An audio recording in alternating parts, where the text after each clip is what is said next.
Assalamualaikum sahabat setiap preman rumahan dimanapun berada. Bertemu lagi bersama saya Andri Suban, masih di preman rumahan seputar rawatan burung pleci dan burung lainnya. Hari ini sambil santai, sambil berbagi buat seluruh sahabat preman, yang mana banyak yang bertanya, Om, apa bedanya metabolis biasa sama metabolis hijau? Ini ya, saya beli metabolis, mungkin yang mana ya? Metabolis biasa yang mana, yang hijau yang mana? Kalau masalah biasa mungkin suhu pakai ini, apa yang ini. Kalau masalah hijau mungkin dari lapisannya hijau, kalau botolnya biru. Nah, jadi saya mau bahas tentang metabolis ini. Saya kira pertama ini cuma sekedar beda isi, karena ini isinya full, isinya ini sedikit. Ternyata bukan, banyak perbedaan. Jadi ini bisa buat ngagacorin burung juga bisa, terus juga buat nasehatin burung bisa. Kemudian ini juga bisa buat merangsang pleci buat ternak. Nah, jadi buat teman-teman semua mau saya bahas lengkap. Cuma sebelum lebih lanjut, jangan lupa like, share, dan juga subscribe. Dan biar seger biar adem, kita ngopi dulu. Preman rumahan seputar rawatan burung pleci dan burung lainnya, untuk mempermudah para pemula dalam memahami dan merawat pleci. Mari ramaikan preman rumahan agar dunia pleci makin diminati. Jangan lupa like, share, dan subscribe. Untuk metabolis ini yang mana semuanya sama pembuatan dari Dr. Edi Budi Santoso. Nah, cuma di sini ini isinya 2,5 mili.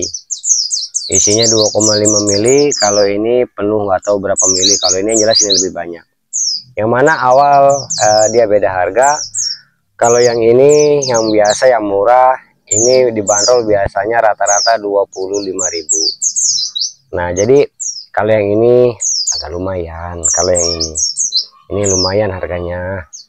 Nah, ini bisa di angka 125.000. Kemudian ini perbedaannya, yang pertama beda isi. Kemudian setelah saya bincang-bincang sama nanya-nanya ke suhu, kalau masalah doping saya ini belum begitu paham. Kemudian setelah saya bincang ternyata beda dosis. Akhirnya saya coba, ternyata dosisnya pun ini sama ini. Kalau banyak suhu bilang ini metabolis 25%, kalau ini metabolis 100%. Kalau 100% sama 2,5% berarti bandingannya 25 berarti 4:1. Tapi setelah saya uji coba, ini saya nyari yang udah kosongnya nggak ada sih, nggak ketemu. Kalau ini emang udah kosong, sekarang pakai ini. Setelah saya uji coba, perbandingannya yaitu 3:2. Jadi ini 3 tetes, setara ini 2 tetes. Bandingannya nggak terlalu jauh. Isi beda jauh.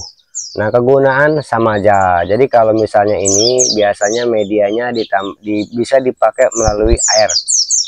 Jadi ketika masih belum booming masalah doping, masih viral masalah 255, yaitu dopingnya pakai ini. Dicampur bisa pakai mijon, bisa pakai lah segar yang ada rasa. Tujuannya supaya bisa diminum sama burung. Atau buat vitamin, jadi buat vitamin, sekedar vitamin, 1 hari kasih 1 tetes dicepuk.